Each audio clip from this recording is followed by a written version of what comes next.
you're saying that that famine looms on the horizon. We're conflating a couple issues here. They're very real, but they're not interconnected. So let's start with the population issue. When countries urbanize, they have fewer kids. Well, China didn't really begin their urbanization program until 1980, which is about the same time that the one-child policy kicked in. So you got the world's most constrictive population growth policy in it at the same time you started the world's most rapid urbanization process. And so the birth rate today in Beijing and Shanghai is the lowest of any urban centers in world history, less than 0.8 children per woman. And it's been so low for so long that there are no longer enough Chinese under age 40 to have enough children to generate a new generation. So they've already changed the one-child policy to two-child to three-child, and now it's largely actually abolished. But it was too late, and there are not enough people who could have the kids. And of the people who want kids, they're all living in condos, so there's no space to have a kid. So basically, China concentrated 10 generations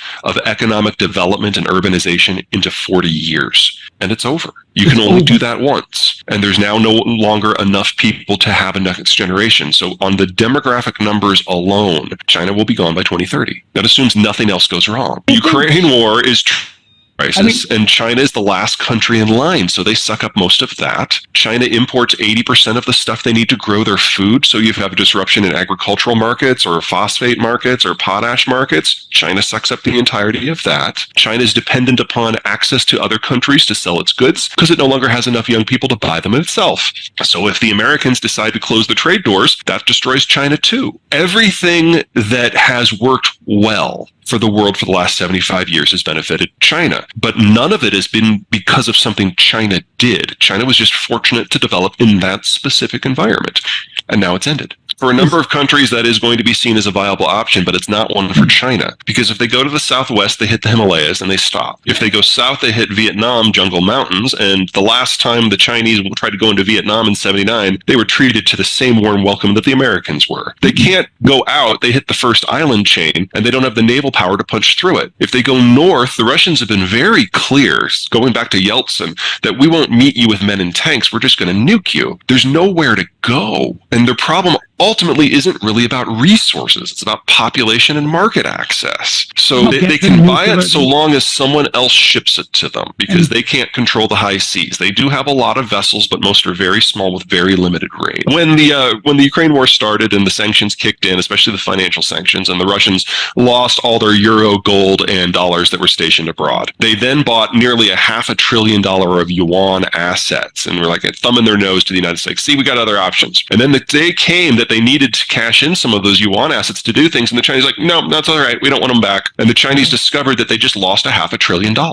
So the Russians are just quietly now going back to euros and dollars on the black market because it's more reliable than dealing with the Chinese. I think there was an understanding when Xi came in 10 years ago of just how deep the problem was. I also think there was an understanding of how little China could do to address any of this, because you basically would have to crawl on the floor on your stomach to the Americans' feet and beg for dispensation. I mean, the scale of support that China would need from the rest of the world in order to continue its growth is immense. And the whole idea of the Chinese rise is that the Americans will, for some reason, pay for it all. Well, that was always kind of a reach. The Chinese are now in a position where the only way that they can survive as a nationality, forget even a country at this point, is to strike some sort of long-reaching deal with the United States. The Japanese showed that you can have a very proud, very successful country that can do this, because they cut a deal with Trump that was humiliating, but they knew it was necessary for their demographic, economic, and strategic survival. And then they cut the exact same deal with the Biden administration to show that you could do it with both sides of the political aisle. They're the only country that's ready for what's coming. What is that deal?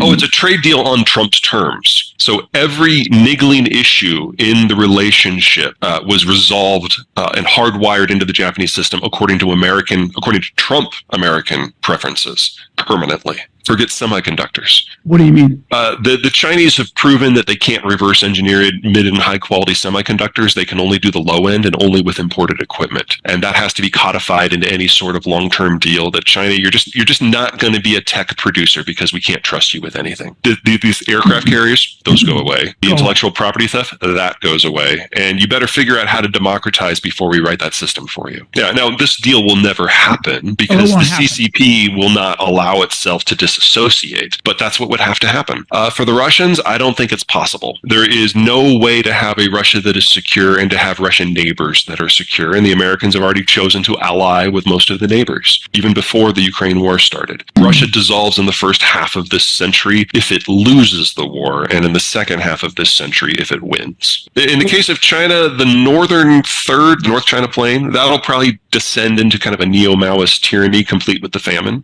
And then the southern city-states from Shanghai to Hong Kong will probably become semi-independent and interface with foreigners for everything from technology to trade to food supply, which historically speaking is how they've typically operated. What matters to Beijing, what matters to the CCP&G personally, is power preservation. And economic growth is no longer part of that conversation. It's about the politics. It's about the security lockdown. It's about setting the narrative. And to a degree, does that make China more dangerous? Certainly. But it also means that no matter what they do, China as an internationally diverse, economically wired country is not long for this world. And that means it's all going to be different for everyone in the not too distant future. Well, we now have the most robust sanctions regime in history on the Russians. And it would be a lot worse for China because Russia is a massive exporter of food and energy. China is the world's biggest importer of both.